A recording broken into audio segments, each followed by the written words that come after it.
You think you know Billy the Kid, but his real name wasn't William Bonney. It was Henry McCarty. And the legend that he killed 21 men, one for every year of his life, it never happened. Historians count 9 men, maybe fewer. What Hollywood sold for a century was myth piled on top of myth. The real-life Billy is stranger, and it's all in the records you're about to see. Number 1, no one knows Billy the Kid's real name. Stop and think about it. The most famous outlaw of the Old West, and to this day, no one knows for sure what his name actually was. 3 different names appear in official documents from the same period, all pointing to the same man, William H. Bonney, William McCarty, Henry Antrim. Arrest records, court documents, and witness statements use all 3 as if they were different people, but they were all the same man. The most widely accepted explanation is that he was born William Henry McCarty around 1859. He started using Antrim after his mother married a man named William Antrim, and sometime around 877, he adopted William Bonney, probably to bury a criminal record he had left behind in Arizona. Historians still debate it to this day, and no one has settled the question. The most legendary figure in the American West did not even leave behind a birth certificate to confirm who he really was. Number 2, Billy the Kid. Died at 21, but his most famous photo makes him look 15. It was in the early hours of July 14th at 81. Pat Garrett was waiting in the dark inside a room in Fort Sumner, New Mexico. Billy the Kid walked in without knowing he was there. Garrett fired. Billy was 21 years old. Here's the detail that fools everyone. The only authentic photo of him, an old tintype from around 1880, shows a young man with a boyish face. But that kind of photo came out reversed, like a mirror image. For decades, people looked at the gun on the wrong side and swore he was left-handed. He wasn't. He was always right-handed. That same little metal plate, about the size of a card, was sold years later for more than $2 million. And the man in that photo was no child. He already had years of a bloody land war behind him, the Lincoln County War. He killed, escaped, and became a legend before turning 22. His face was misleading. What he had already done was not. Number 3, he paid $2 for an old box of photos and may have found Billy the Kid. In 2010, a man named Randy Guajaro walked into a junk shop in Fresno, California, and bought a box of old photos for $2. Just the kind of thing someone buys because they feel like digging around. In one of the photos, a group of people was playing croquet in a yard, nothing special at first glance. Then came the suspicion. One of the faces looked like Billy the Kid, the most wanted outlaw in the Old West. If it's real, it's an image no one had ever seen before.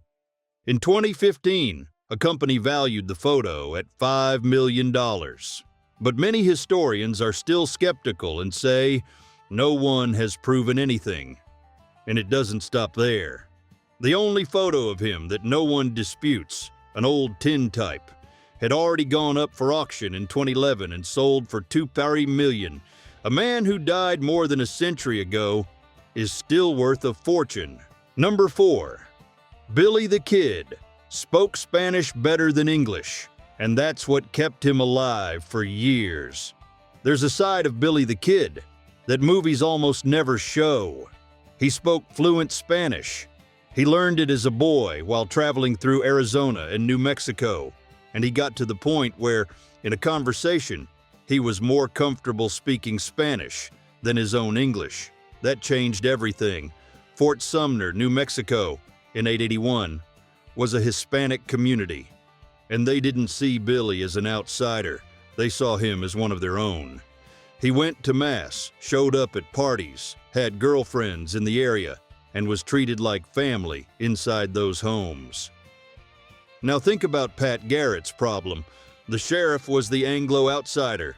Billy was protected by an entire neighborhood that kept quiet and covered his tracks. It wasn't fear, it was loyalty. That's why Garrett had such a hard time finding a man who was, the whole time, hiding in plain sight.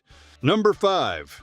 Billy the Kid was a good dancer and went to Fort Sumner dances with a price on his head.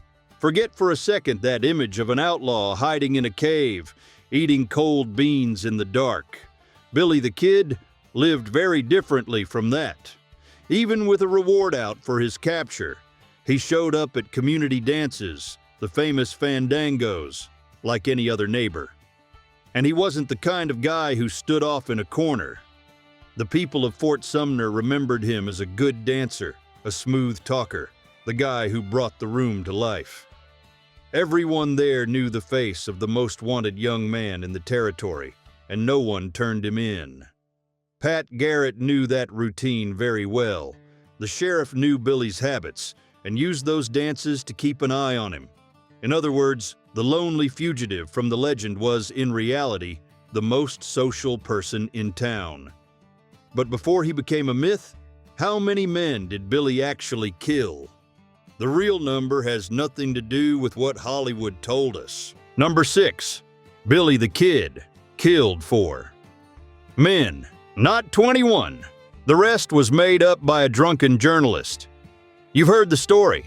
Billy the Kid supposedly killed 21 men, 1 for every year of his life. Sounds a little too perfect, right? That's because it is. That number first appeared in an 1882 book credited to Pat Garrett, but it was actually written by a journalist named Ash Upson, a man who liked to drink and barely knew Billy. When historians went looking through the real records, death certificates, witness statements, and territorial documents, the count came out very differently. Only 4 deaths can be tied to Billy with solid evidence: Frank Cahill in 877, Joe Grant in 880, and guards Bob Olinger and J.W. Bell, killed during his jail escape in 881.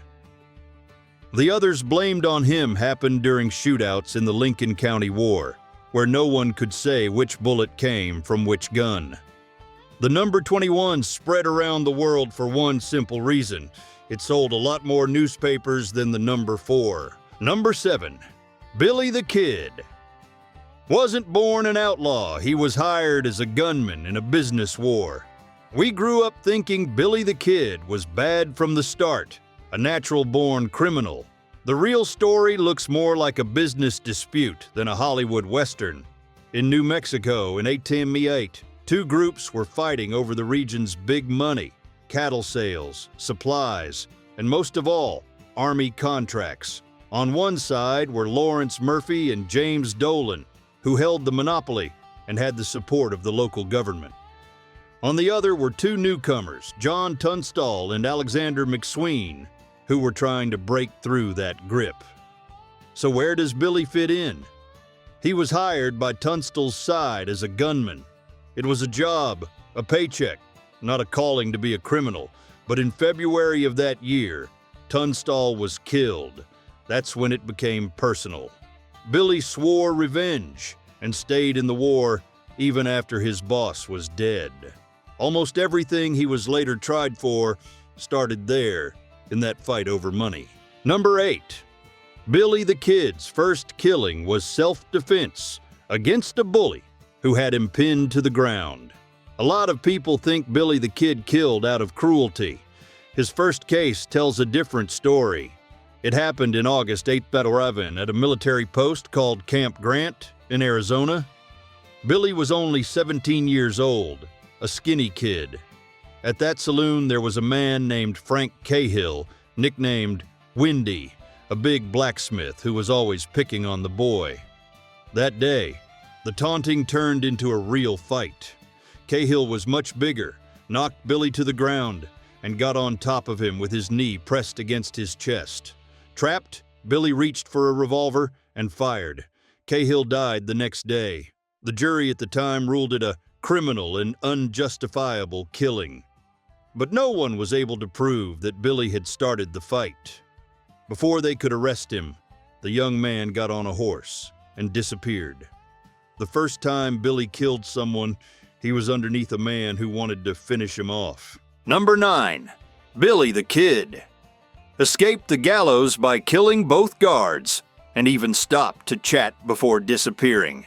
April 28, 1881. Billy the Kid was being held in Lincoln, New Mexico, waiting to be hanged. Pat Garrett had gone away to collect taxes and left the young man in the custody of 2 guards, J.W. Bell and Bob Olinger. Billy asked to use the outhouse out back. On the way back, as he climbed the stairs, he appeared with a revolver in his hand. Many people believe an accomplice had hidden the gun for him. Bell tried to react, and Billy killed him right there. Olinger was across the street. When he heard the shot and came running, Billy waited for him at the upstairs window and brought him down with Ollinger's own shotgun. And here comes the part no one can believe. Instead of taking off in a hurry, Billy spent nearly an hour out on the balcony, pounding at the shackles on his feet to break free and chatting with the people watching from the street. Only then did he get on a horse and ride away, calm as could be. Number 10. Billy the Kid's hands were too small, and that may be why no handcuffs could hold him. There's one detail about Billy the Kid that almost no one talks about, but it could explain a lot. Several people from that time, including Pat Garrett himself, said the young man had surprisingly small hands for a grown man. Garrett brought it up specifically when complaining about how hard it was to keep Billy securely restrained. Think about the problem. Handcuffs back then were made to fit the hands of an average man. On Billy's slender hands, they were loose. And that's where the debate historians still bring up today comes in. There are reports that at least once before his famous escape, he simply slipped out of the handcuffs. In other words, that reputation for being impossible to hold may have had nothing to do with magic, luck, or supernatural reflexes. Maybe it was simply a matter of how the man was born, pure anatomy, and nothing more. Number 11. Billy the Kid was the only one convicted for a shootout involving several gunmen. Here's an injustice that really makes you think. In 881, Billy the Kid went on trial for just one crime: the killing of Sheriff William Brady, who had been shot 3 years earlier, in April 88, during the Lincoln County War. But there's one detail that changes everything. Brady didn't fall in a duel. He was caught in an ambush, with several men firing at the same time from behind a wall. There was no way to know which gun fired the bullet that killed him. Even so, out of everyone who was there that day, only one man was convicted: Billy. The others never even stood trial. And the court was not exactly impartial. The judge and prosecutor had ties to the Murphy-Dolan side, the very people Billy had fought against in that war. The trial lasted about 2 days. The jury took less than an hour to decide. In the end, Billy became the only man convicted for everything that happened during that entire conflict. Number 12. For decades, people thought Billy the Kid was left-handed. The photo fooled everyone. Here's something interesting. In that famous photo of Billy the Kid, the only authentic one taken in Fort Sumner around 1880, he appears holding a Winchester rifle in his left hand, with a Colt revolver on the left side of his body. The obvious conclusion, right? The guy was left-handed, and that's how he went down in history. It even became the title of a movie, The Left-Handed Gun, starring Paul Newman. But there was a problem. That kind of old photograph, a tintype, came out reversed, just like looking at yourself in a mirror. In other words, what appeared on the left was actually on the right. The definitive proof came from the gun itself. The loading gate on the Winchester appears on the wrong side in the photo, something that could only happen if the image had been mirrored. And everyone who knew Billy always said the same thing: he was right-handed. The so-called left-handed Billy never existed. It was just a trick of 19th century photography. Number 13. The governor promised Billy the Kid a pardon in a secret meeting and broke his word. Not many people know this. On March 17, 1999, Billy the Kid secretly met with none other than New Mexico Governor Lew Wallace at a lawyer's house in Lincoln. The deal was put in writing. Billy would testify about the killings from the Lincoln County War, share what he knew, and in return, receive immunity and a pardon for the charges against him. And Billy held up his end of the deal exactly as promised. He testified, allowed himself to be arrested as part of the plan, just as they had agreed, and waited. The pardon never came. The governor simply did not keep his word. And guess what Wallace was doing while leaving the young man hanging? Finishing a book. Not just any book. It was Ben-Hur, the one that became the famous movie with the chariot race, the best-selling American novel of the 19th century. Billy was traded for a bestseller. Number 14. Billy the Kid wrote letters, begging for the promised pardon. The governor never answered. Between 1879 and 1881, Billy the Kid put pen to paper and wrote directly to Governor Lew Wallace more than once. These letters are not legend. They are still preserved today in the New Mexico State Archives, and anyone who reads them is surprised. There was nothing about an outlaw scribbling threats. Billy wrote politely, with clear reasoning, reminding Wallace point by point of the agreement they had made in 1879. He was asking only for what was fair. I kept my end of the deal, now keep yours. That was exactly what he asked, in plain words. On the other side, silence. Wallace never answered a single one, and while the young man waited for a word that never came, the governor's life only got better. His book, Ben-Hur, published in 1880, had become a huge success, and soon afterward, Wallace was rewarded with a diplomatic post overseas. One was rising, the other was heading straight for the gallows. Number 15, the governor who betrayed Billy the Kid, wrote the biggest literary success of the 19th century, Ben-Hur.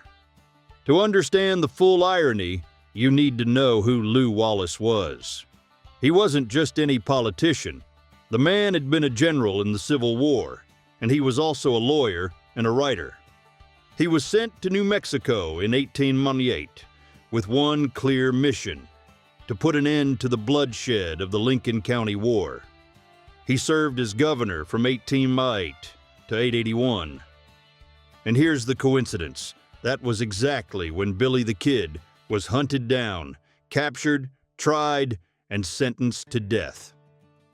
While all of that was happening, on the other side of the desk, Wallace was finishing a novel. That novel was Ben-Hur, published in November 1880. It got off to a slow start, but over the years, it became the best-selling American book of the 19th century, and decades later, the famous movie starring Charlton Heston. Think about that.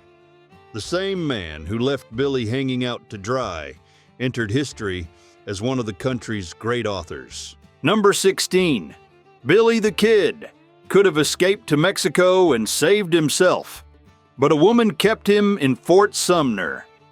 After that incredible escape, in April 1881, Billy the Kid still had about 10 weeks left to live. And here's the question that still haunts historians today. Why didn't he disappear for good? The way was open.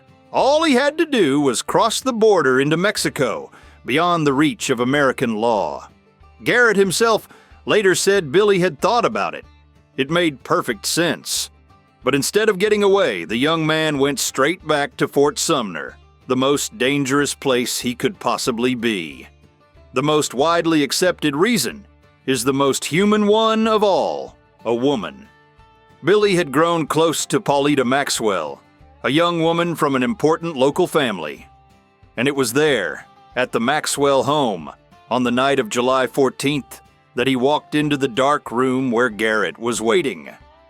The most wanted man in New Mexico was caught for one simple reason: he couldn't stay away. Number 17.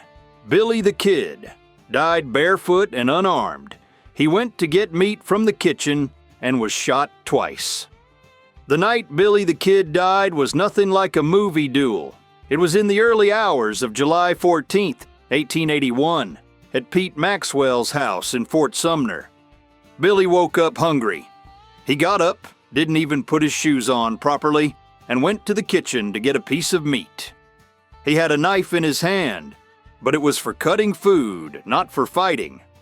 On the way, he saw some men standing on the porch whom he didn't recognize. They were Pat Garrett and his deputies. Suspecting nothing, Billy went into Pete Maxwell's room just to ask who the strangers were. The room was dark. Garrett was already inside, sitting on the edge of the bed. Billy couldn't see who it was and asked in Spanish, "¿Quién es?" "Who is it?" Garrett didn't answer with words. He answered with 2 gunshots. Billy fell right there, barefoot, with a kitchen knife in his hand, without ever seeing the face of the man who killed him. Number 18. Billy the Kid's grave was lost in floods. His headstone was stolen, and people still debate where he is. You'd think that at least after death, a man could rest in peace. Not Billy the Kid.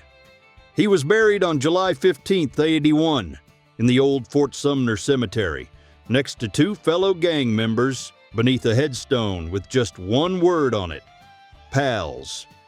But the Pecos River didn't cooperate. Over the years, floods swept through the cemetery more than once, shifting the soil and mixing up the remains. The result: no one knows for certain where Billy's bones are, and there's more. The famous headstone was stolen, disappeared, and was only found years later in Texas. Today, it is locked inside an iron cage so it won't vanish again. To make the whole mess even stranger, some people still swear that the man Garrett killed wasn't Billy at all. In 2003, a DNA test was proposed to settle the matter once and for all, but the courts blocked it. To this day, no one knows for sure where he is. Number 19. In 1950, a 90-year-old man showed up claiming to be Billy the Kid, alive 69 years later. This is where the story gets chilling. In 1950, in the small town of Hico, Texas, an elderly man around 90 years old named Ollie Roberts, nicknamed Brushy Bill, came forward, and he dropped a bombshell. He claimed to be Billy the Kid himself, still alive nearly 7 decades after everyone thought he had died. His version went like this: on that dark night, Garrett had killed another man by mistake.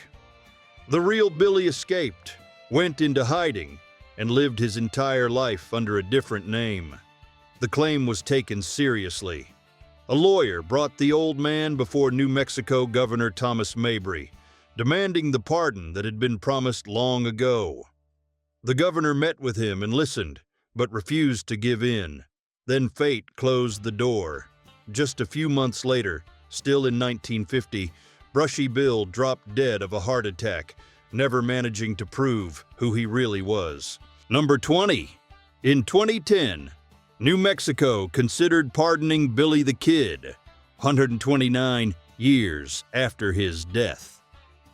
The final chapter of this story almost sounds like a joke. In 2010, New Mexico Governor Bill Richardson announced that he was considering granting Billy the Kid an official pardon, more than a century after he had died. The idea was to honor the deal Governor Lew Wallace had promised in 1879 and never kept. But the controversy heated up, and there was strong opposition. Pat Garrett's descendants publicly came out against the idea. Their argument was straightforward. Pardoning Billy would be the same as saying their grandfather had killed an innocent man. In the end, Richardson left office without signing anything, and the issue never completely died.